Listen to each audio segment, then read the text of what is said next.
Brought to you by Puneet Balan Group and Maharashtra Tourism.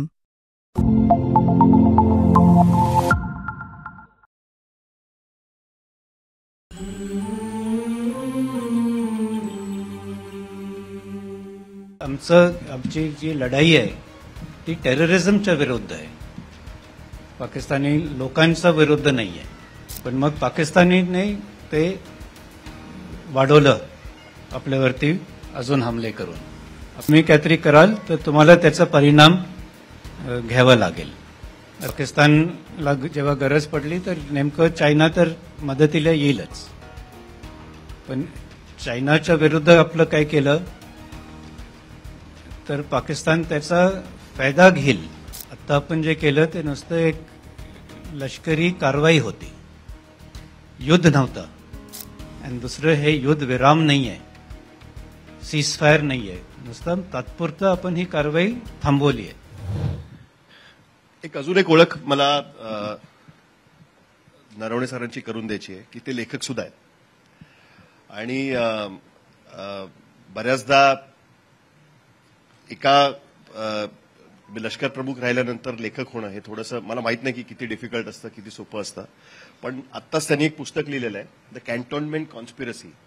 आणि याची सगळ्यात interesting गोष्ट अशी आहे की हे फिक्शन आहे. त्यांचं आत्मचरित्र त्याचं काय झालं त्याच्याबद्दल आपण आता चर्चा करण्यात अर्थ नाही, कारण त्याच्याबद्दल ऑलरेडी खूप चर्चा झालेली आहे. पण हे फिक्शन आहे आणि त्या फिक्शनमध्ये लेफ्टनंट रेणुका खत्री यांचं एक कॅरेक्टर आहे त्याच्यामध्ये. मी का रेणुका खत्रींचं नाव घेतलं ते मी सांगतो. कारण पुण्यामध्ये नॅशनल डिफेन्स अकॅडमी आहे, त्या नॅशनल डिफेन्स अकॅडमीमध्ये मुलींची एंट्री जर कोणाच्यामुळे झाली असेल तर ती जनरल नरवणेंमुळे झालेली आहे. आणि त्यांचंच कॅरेक्टर या ठिकाणी त्यांनी घेतलेलं आहे. फर्स्ट बॅच तुमच्या फिक्शनमध्ये तुम्ही म्हटलेलं आहे, फर्स्ट बॅच मुलींची बाहेर पडली आणि त्याच्यातलं तुम्ही कॅरेक्टर त्याच्यामध्ये घेतलेलं आहे. मला सुरुवात इकडनंच करायची की एकतर हा प्रवास कसा काय तुमचा झाला, एकदम फिक्शन कुठून आलं. म्हणजे हे इमॅजिन नाही कोणी करू शकत की जे जनरल राहिलेले आहेत, लष्कर प्रमुख राहिलेले आहेत, वेगवेगळ्या ठिकाणी त्यांनी सर्व्ह केलेलं आहे, ते एक अशा पद्धतीचं पुस्तक लिहित आहे. सर्वात आधी तर आपण सगळे आलात मला ऐकायला, त्याच्यासाठी मी खूप आभारी आहे. थँक्यू आणि जय हिंद.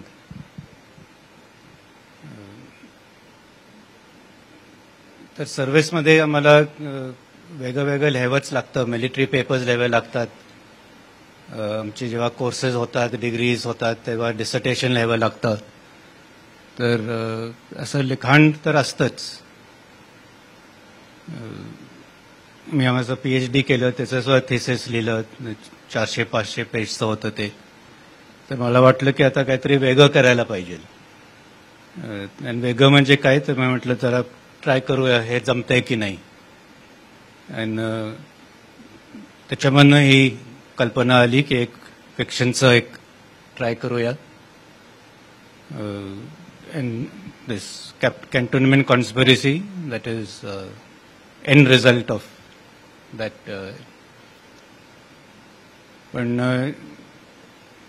जेव्हा मी NDAमध्ये गेलो होतो रिटायर व्हायच्या आधी, तेव्हा जेव्हा मीडिया इंटरॅक्शन झालं होतं तेव्हा एका मीडिया पर्सननी मला विचारलं होतं की first woman ex NDA cadet केव्हा चीफ बनेल.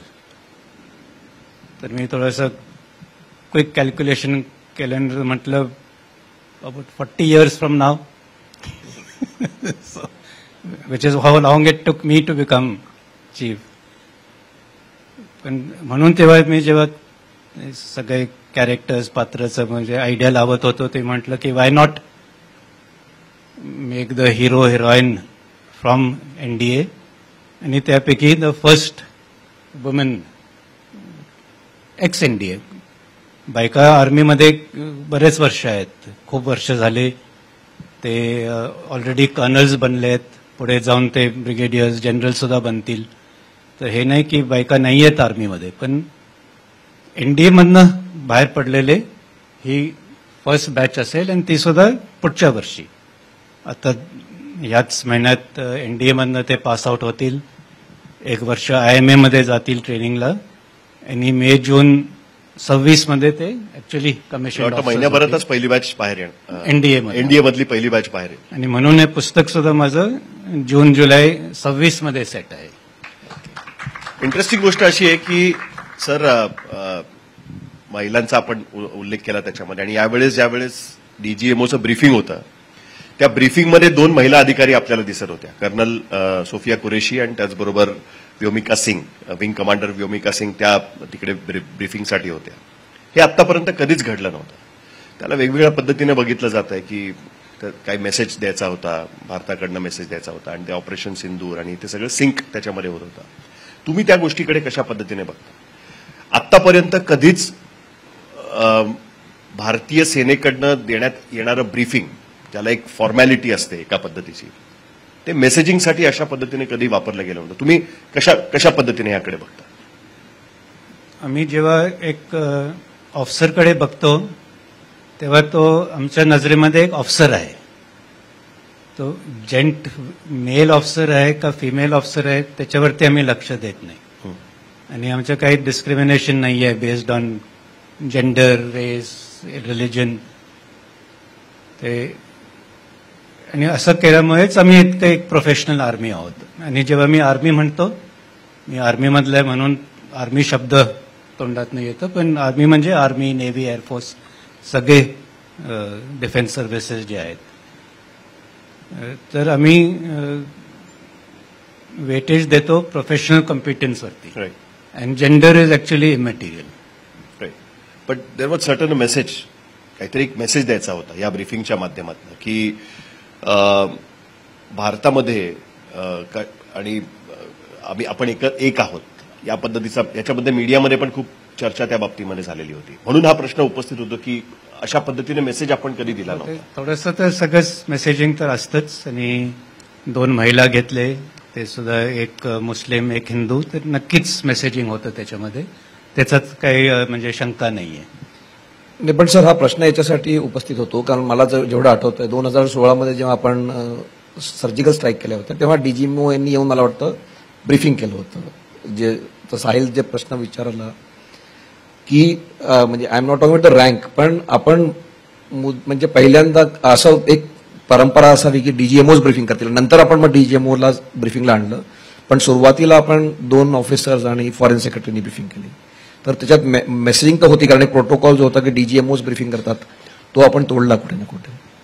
मला असं काही वाटत नाही की सुरुवातीला ते मेसेजिंग होतंच की ऑफ सिंदूर आहे आणि म्हणून 2 महिला विमेन ऑफिसर्स होते ब्रीफिंगसाठी. अँड ते झाल्यानंतर मग परत डीजीएमओ झाले. तर हे वर खालती होत असतं. तर त्याच्यामध्ये इतकं डीप मिनिंग शोधायची काही गरज नाहीये. तसं सर, तुम्ही राष्ट्रीय रायफल्स कमांड केलेला आहे जम्मू काश्मीरमध्ये. आत्ताचा जो क्रायसिस झाला सगळा पहलगाम मधला, ज्या पद्धतीचा अटॅक झाला, तुमच्या एक्सपिरियन्समध्ये तुम्ही त्याकडे कशा पद्धतीने बघता? कुठल्या टॅक्टिक्समध्ये किंवा याच्यामध्ये काही शिफ्ट झालंय असं तुम्हाला वाटतं का? इंटेंटमध्ये शिफ्ट झालंय असं वाटतं का? पहिल्यांदाच या आधीचे अटॅक सुद्धा स्पेसिफिक टार्गेटेड अटॅक असायचे, पण ज्या पद्धतीने यावेळेस बातम्या आल्या की जे सर्व्हायव्हर्स होते त्यांच्याकडनं ज्या पद्धतीने स्टोरीज यायला लागल्या की धर्म विचारला आणि अटॅक केला गेला, स्पेसिफिक इंटेंट त्याच्यामध्ये तुम्हाला दिसतं? तुमचा एकूण अनुभव लक्षात घेता आणि या सगळ्या गोष्टी लक्षात घेता? नक्कीच स्पेसिफिक इंटेंट होतं. कारण जेव्हा मी राष्ट्रीय रायफल्स कमांड करत होतो JNK मध्ये, ते कारगिल युद्धाच्या नंतरची वर्ष होते, तर तेव्हा खूप आतंकवाद होता व्हॅलीमध्ये. माझ्या टेन्युअरमध्येच 2.5-3 वर्षाच्या टेन्युअरमध्ये आम्ही 100हून जास्ती टेररिस्ट मारले होते. तर पण ते टेररिस्ट अटॅक्स व्हायचे ते रॅन्डम असायचे की एकटी गाडी दिसली जाताना तर त्याच्यावरती फायर केलं. एकटी गाडी कधी जात नाही. पेट्रोलिंग पार्टी जर का गेली असेल आणि ते नीट आपलं काम करत नसेल तर असे ऑपॉर्च्युनिटी टार्गेट्स बघून, पण असं एक ठिकाणी जायचं, नेमकं विचारायचं की धर्म काय आहे आणि मग ते टार्गेट करायचं. याच्यामध्ये याचा अर्थ आहे की याच्या पाठीमागे काहीतरी एक मोठा प्लॅन होता आणि बाहेरनं यांचं डायरेक्शन होत होतं. आणि याचा मुद्दा होता की भारतात हे विभाजन आणणं हिंदू आणि मुस्लिममध्ये. तर पण ते ह्याच्यामध्ये सफल नाही झाले, कारण आपण ती बुद्धी दाखवली की आपण ह्या ट्रॅपमध्ये नाही फसलो की एकदम त्यांच्या विरुद्ध काही आपण केलं नाही. एक दोन न्यूज रिपोर्ट्स आले होते की काश्मीरी स्टुडंट्स कुठे दिल्लीमध्ये का अजून कुठे तरी त्यांना थोडंसं हॅरेसमेंट झालं, पण एकदम ते लवकरात लवकर ते संपलं सुद्धा. म्हणून तो हल्ला झाला, त्याच्यामध्ये 26 लोक गेले, ते खूपच वाईट झालं. पण जे त्यांचा मोठा मुद्दा होता ते विभाजन करणं, ते नाही जमलं त्यांना. And that is goes to show the strength of our country. नाही सर, जसं आता सुरुवातीला अनुजा म्हणाली, जे तुम्ही म्हटलं होतं की war is not a film, की बॉलिवूड काही फिल्म नाहीये किंवा आपण वाटतं की वॉर व्हायला पाहिजे. मात्र जेव्हा आपण उत्तर दिलं आणि त्याच्यानंतर अचानक ते सीज फायर झालं, तर लोकांची अशी भावना होती की कुठे ना कुठे आपण माघार घेतली. म्हणजे मी नाही म्हणणार की आपला पराजय झाला, मात्र आपण जर पुढे जात होतो आणि मग आपण थांबलो. तर याच्याबद्दल तुम्हाला काय वाटतं की हे का झालं? हे म्हणजे आपल्याला काय अशी गरज होती की आपण सीज फायर करायला गेलो? जेव्हा केव्हा काही ऍक्शन घेतलं जातं त्याच्या पाठीमागे काहीतरी एक उद्देश असतो. एक राजनैतिक उद्देश असतो, एक लष्करी उद्देश असतो, पॉलिटिको मिलिटरी एम. तर जी काही कारवाई आपण केली ते करायच्या आधी नक्कीच ठरवलं असेल की काय पॉलिटिको मिलिटरी एम आहे आणि काय मेसेज आपण देतोय. आणि जे काही 2-3 आपण जे हमले केले, पेहलगाव टेरर अटॅक नंतर मग त्यांचं जेव्हा रिटॅलिएशन झालं त्याचं उत्तर आपण दिलं, तर त्याच्या सगळ्या पाठीमागे एक एम होतं, उद्देश होतं. आणि जर का ते उद्देश अचीव झालंय तर मग थांबायला पाहिजे. It cannot be open ended की करत राहा. ते उद्देश झालं की मग थांबणं ते एकदम जे बरोबर होतं. मला त्याच्यामध्ये अजून पुढे प्रश्न विचारायचे, पण त्याआधी मला भारताचा जो रिस्पॉन्स होता या अटॅकला त्याच्याकडे मला तुम्हाला घेऊन यायचं आहे. कारण खास करून जो सर्जिकल स्ट्राईक केला उरी अटॅक नंतर, त्याच्यानंतर भारताचा रिस्पॉन्स, त्याची जी ग्रॅव्हिटी आहे ती हळूहळू वाढत जाताना आपल्याला बघायला मिळते. आधी आपण सर्जिकल स्ट्राईक केला, पुढच्या वेळेस जेव्हा झाला त्यावेळेस एअर स्ट्राईक आपण केला, आणि यावेळेस आपण सस्टेन कॅम्पेन केली, 9 टार्गेट्स केले, आणि त्याच्यानंतर एअरबेसवरती सुद्धा आपण हे केलं. कुठेतरी त्याच्यातनं असं दिसतंय की आपण इन्सिडेंट बेस्ड रिॲक्शन त्याच्यामध्ये देतोय. पाकिस्तानकडनं अशा पद्धतीची आगळीक झाली की त्या इन्सिडेंटनुसार आपण त्याला उत्तर देतोय. तरी सुद्धा हे अटॅक थांबतील याची शक्यता नाही. तुम्ही आत्ताच सांगितलं की तुमच्याच टेन्युअरमध्ये, राष्ट्रीय रायफलच्या टेन्युअरमध्ये 100 अतिरेकी तुम्ही त्यावेळेस ऑपरेशन्समध्ये वेगवेगळ्या मारलेले होते. तुम्हाला असं वाटतं का की कुठेतरी एक सस्टेन स्ट्रॅटेजी या बाबतीमध्ये बनवली पाहिजे की ज्याच्यातनं अशा पद्धतीच्या अटॅक्सवरती आपल्याला कंट्रोल करता येऊ शकेल, किंवा कमीत कमी आपल्याला त्यांना थांबवण्यामध्ये यश मिळू शकेल? हे मिलिटरीली शक्य होईल की इतर कुठला त्याच्यामधला रिस्पॉन्स असला पाहिजे? तर तुम्ही उदाहरण घेतलं ते उरीनंतर आपण एक सर्जिकल स्ट्राईक केलं लँड बेस्ड, पुलवामा नंतर बालाकोट एअर बेस्ड, आणि ह्या केपी लँड आणि एअर दोन्ही होते.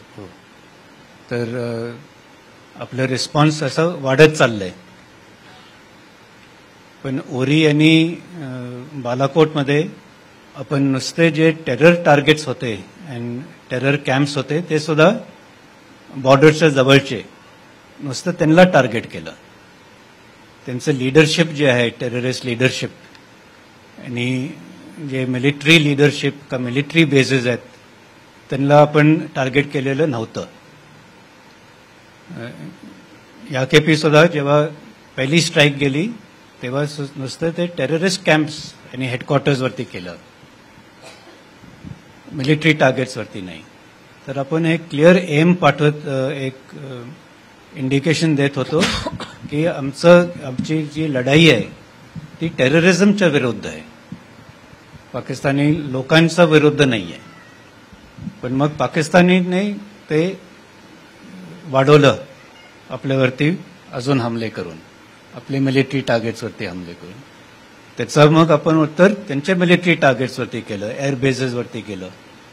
जे LCN IB वरचे त्यांचे पोस्ट आहेत त्यांना आपण नष्ट केले. तर आता जे होत होतं की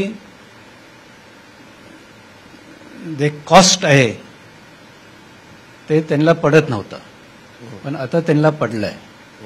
जितके त्यांचे लॉसेस झालेत ते त्यांना समजेल की अच्छा एक असं टेररिस्ट अटॅक केल्यानंतर इतकं लॉस जर का होणार असलं तर कदाचित आपल्याला आपली ही स्ट्रॅटेजी जी होती टेररिझम करायचं इंडियामध्ये, असा अटॅक करायचे, कदाचित त्यांना आता वाटेल की आपण हे बंद करावं. पण परत म्हणतोय की ते काय विचार करतील आणि म्हणून कदाचित म्हणतोय मी, कारण त्यांचं काही सांगता येत नाही की त्यांच्या डोक्यामध्ये काय चाललंय.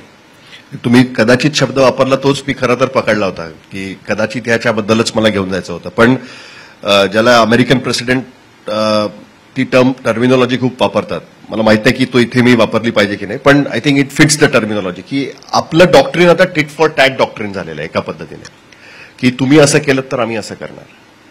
हा शिफ्ट आहे आपल्या स्ट्रॅटेजिक रिस्पॉन्समध्ये पाकिस्तानकडनं होणाऱ्या अटॅक्सच्या संदर्भामध्ये. हा एक मेजर शिफ्ट तुम्हाला त्या पद्धतीने दिसतोय? हो, नक्कीच एक शिफ्ट आहे की अधिक हे नाही की पहलगामच्या आधी या वर्षी टेररिस्ट स्ट्राईक्स नाही झाले, कुठे 3 कुठे 4, तर एक असे 2 करून वर्षातनं तरी आपण 20-25 लोक आपली मारले जात होती. पण त्याचा रिस्पॉन्स जो होता तो आपल्या आतमध्येच होता. जितके जे टेररिस्ट होते ते आपण घेराबंदी करून त्यांना पकडलं जायचं का त्यांना आपण एलिमिनेट करायचो, पण JNKच्या आतच आत. कधी आपण ही लढाई त्यांच्या टेरिटरीमध्ये नाही घेऊन गेलो. पण आपण आत्ता जे केलं, जे स्ट्राईक्स केले आणि जे काही आपण बाहेर टाकलंय डॉक्ट्रिन म्हणून, त्याच्यामध्ये नक्कीच आहे की तुम्ही काहीतरी कराल तर तुम्हाला त्याचा परिणाम घ्यावा लागेल. आता हे low cost no cost option जी आहे ते आता वर्ष ते करत राहिले, ते असं पुढे नाही जमणार. ते सर, जे तुम्ही म्हटलं की आपण जेव्हा त्यांच्या टेरर कॅम्प्सवरती अटॅक केला, मग त्यांनी आपल्या मिलिटरीवरती किंवा सिव्हिलियन टार्गेट केलं, मग आपण त्यांना हे केलं. पण एक कॉन्ट्रोवर्सी अशी झाली की लोकांना समजवण्याचं, आमचं ज्यांना मिलिटरीचं किंवा आर्मीचं समजत नाही, त्या माहिती आपण त्यांना आधी देतो की अटॅक झाल्यानंतर देतो की आम्ही तुमच्या अमुक, जसं हे झालं की भारताने आपण म्हणजे प्रोटोकॉल काय असतो आपलं, जर एकदा आपण काही टार्गेट केल्यानंतर आपण त्याच्यानंतर माहिती देणं बाध्य असतं, कसं असतं त्याचं? कुणी कुणाला माहिती देत नाही अटॅक करायच्या आधी. नाही. That will B total foolishness.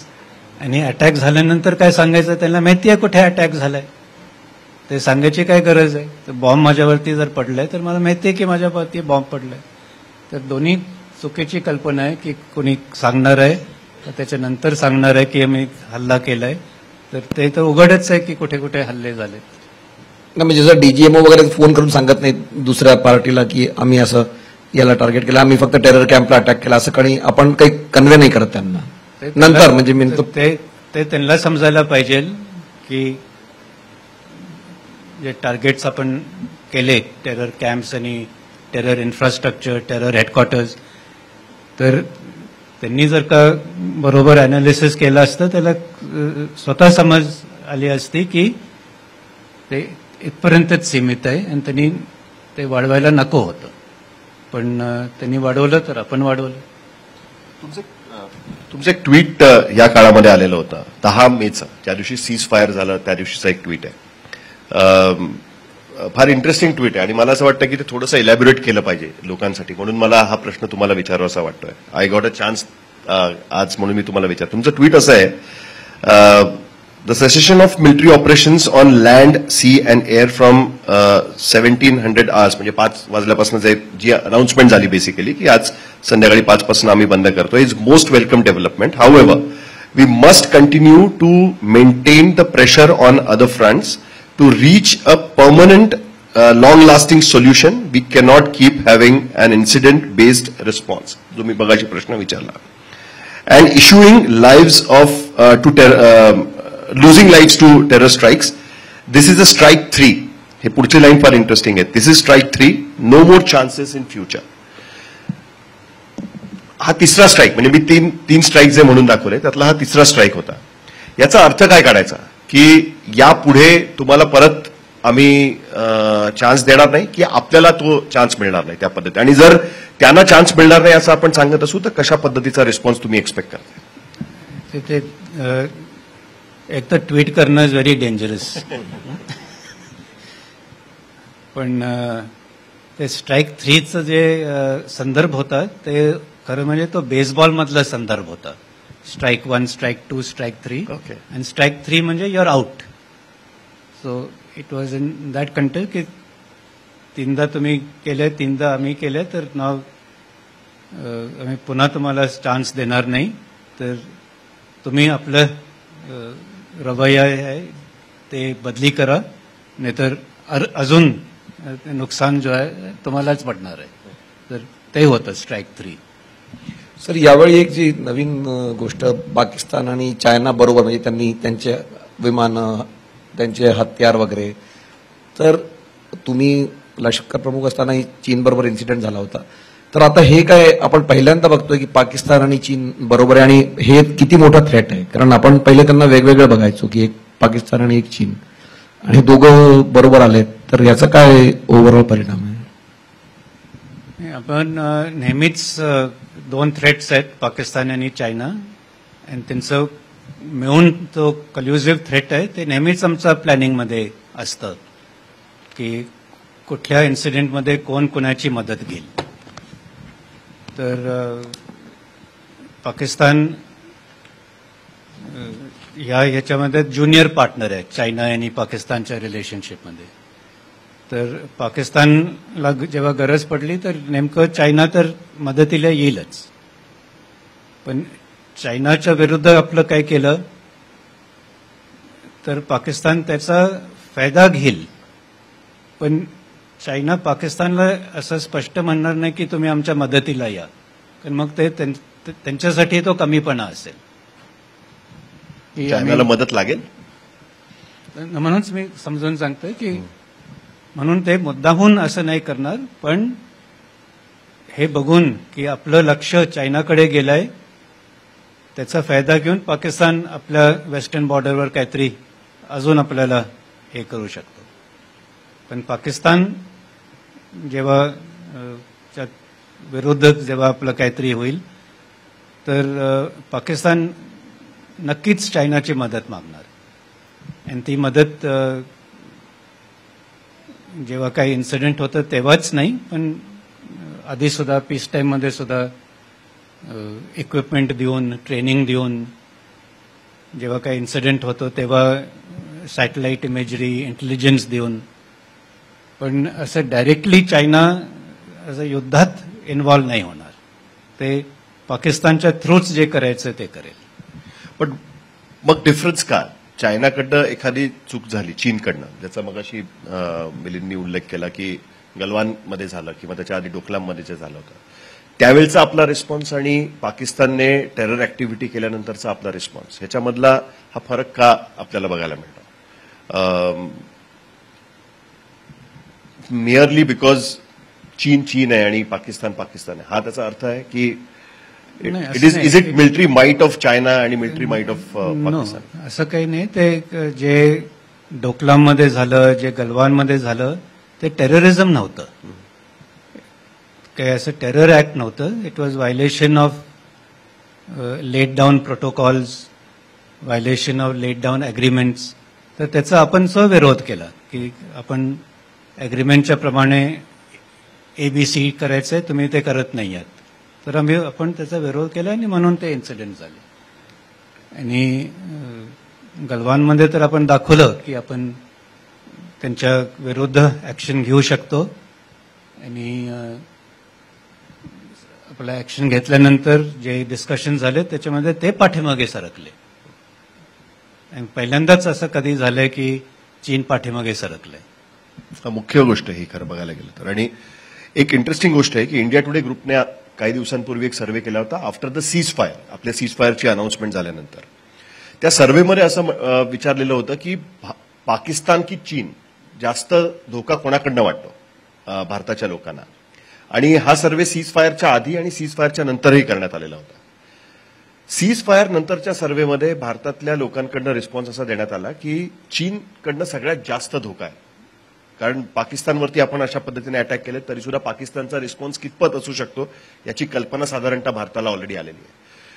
तुम्ही सुद्धा डू यू कंकर विथ दिस, म्हणजे जे लोकांनी ज्या पद्धतीचे रिमार्क्स दिलेले त्याच्याशी किंवा त्याच्याशी तुम्हाला हे वाटतं? याच्यामध्ये काही शंकाच नाहीये की लॉंग टर्ममध्ये चीनचा जो थ्रेट आहे, धोका आहे, तो नंबर 1 आहे आणि पाकिस्तान इज नंबर 2. पण काय होतं की पाकिस्तानतर्फे हे टेररिस्ट अटॅक्स वगैरे होत राहतात म्हणून आपल्या कॉन्शियसनेसमध्ये पाकिस्तान वर राहतं. पण जे मिलिटरी एस्टॅब्लिशमेंट आहे, पॉलिटिकल एस्टॅब्लिशमेंट आहे, त्या सगळ्यांना माहिती आहे की आपला मुकाबला चीन बरोबर आहे, पाकिस्तान बरोबर नाही.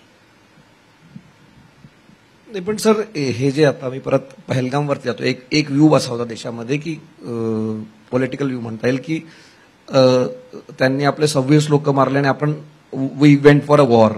तर हे तर ते म्हणजे त्यांच्यासाठी लो कॉस्ट आहे, तर ते करत राहतील, पाकिस्तान कंटिन्यू करेल. मग आपला नेहमी रिस्पॉन्स हाच असणार आहे, कारण याच्यामुळे त्यांना धडा मिळेल असं तुम्हाला वाटतं हे आता जे झालंय त्याच्यामुळे? And just to add to this, कारण आता भारताकडनं एक न्यू नॉर्मल डिक्लेअर करण्यात आलेलं आहे की every terror activity will be treated as a war. So प्रत्येक वेळेस, आणि टेरर अटॅक्स अशाच पद्धतीने होत राहिले तर प्रत्येक वेळेस भारत अशाच पद्धतीने एस्केलेट करेल, हेच सोल्युशन आहे. If I can add to this. नाही, आता हा वॉर शब्द, युद्ध शब्द आपण खूप असं लुजली वापरतो. आता आपण जे केलं ते नुसतं एक लष्करी कारवाई होती, युद्ध नव्हता. आणि ती लष्करी कारवाईचा एक उद्देश होता, पॉलिटिको मिलिटरी एम होतं. आणि ती कारवाई झाल्यानंतर आपण जेव्हा त्यांच्या डीजीएमओनी फोन करून सांगितलं की आपण तात्पुरतं थांबवूया, तर आपण थांबवलं. तर ही लष्करी कारवाई एकतर युद्ध नव्हतं, एक नुसतं एक लष्करी कारवाई होती. आणि दुसरं हे युद्ध विराम नाही आहे, सीज फायर नाही आहे, नुसतं तात्पुरतं आपण ही कारवाई थांबवली आहे. का थांबवली आहे की बघायला की त्यांचा रिस्पॉन्स काय आहे. तर त्यांनी अक्कल दाखवली तर वेल अँड गुड, नाही तर आपण परत सुरू करू शकतो. We are giving them opportunity to mend their veg.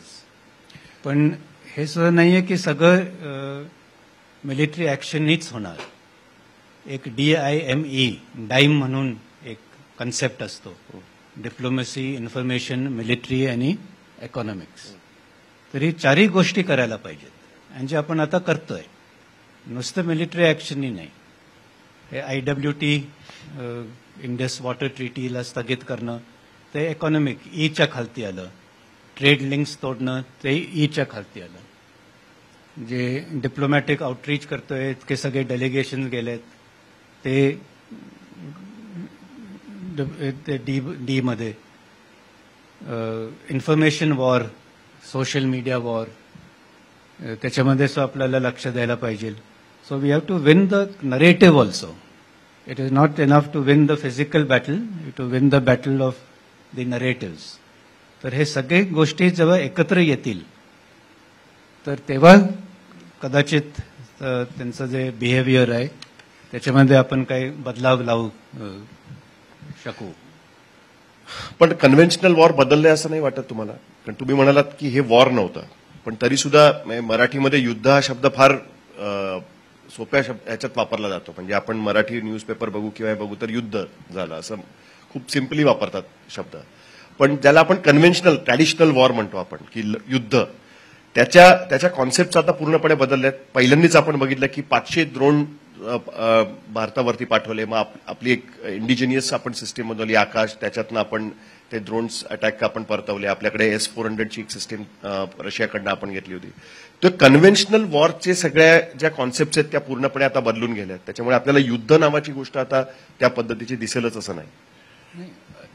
हे नाही की युद्ध कधी होणार नाही, युद्ध सुद्धा होऊ शकतं आणि युद्धची प्रक्रिया जी आहे ती बदलत राहते. म्हणजे फर्स्ट वर्ल्ड वॉरमध्ये प्रक्रिया होती ती सेकंड वर्ल्ड वॉरमध्ये नव्हती. जी तेव्हा होती ती व्हिएटनाममध्ये नव्हती का गल्फ वॉरमध्ये नव्हती.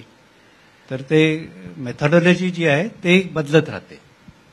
आणि जे आपण आता बघितलं तर पुढे जाऊन हे नाही की ऑल आउट जर का वॉर सुरू झालं आणि युद्ध झालं दोन्ही देशांमध्ये की नुसतं ड्रोन्सच करत बसतील असं नाही.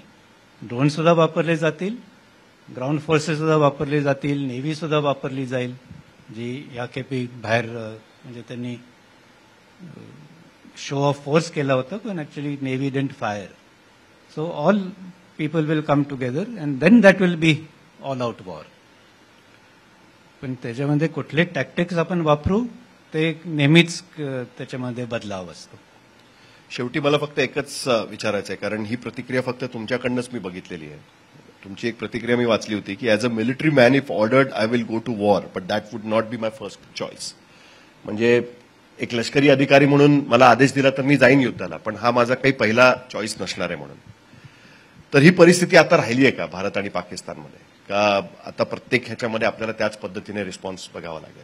अशाच पद्धतीने सध्या बघितलं जातं. अजूनही ते स्पेस फॉर टॉक्स तर नेहमीच असतात. आणि आपण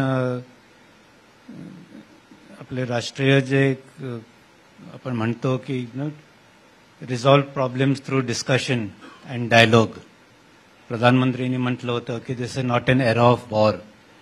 तर आपलं फर्स्ट चॉईस नेहमीच हे असतं की जे काही डिफरन्सेस आहेत, प्रॉब्लेम्स आहेत ते सोप्यापैकी त्याला सॉल्व्ह करायला पाहिजे.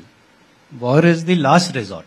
It's not that we will not do war, पण it has to be the last resort, not the first option. And therefore explore all other possibilities before resorting to this extreme measure. कारण त्याच्यानंतर मग there is nothing left once you gone to war. म्हणून ते सगळं परत मी ते DIMEचा उल्लेख करतो की ते DI आणि E ते आधी यायला पाहिजेत.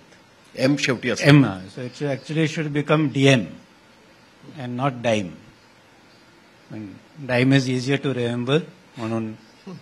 बट डिप्लोमॅसी, इन्फॉर्मेशन, इकॉनॉमी आणि सगळंच नाकामयाब झालं तर मग मिलिटरी ऍक्शन.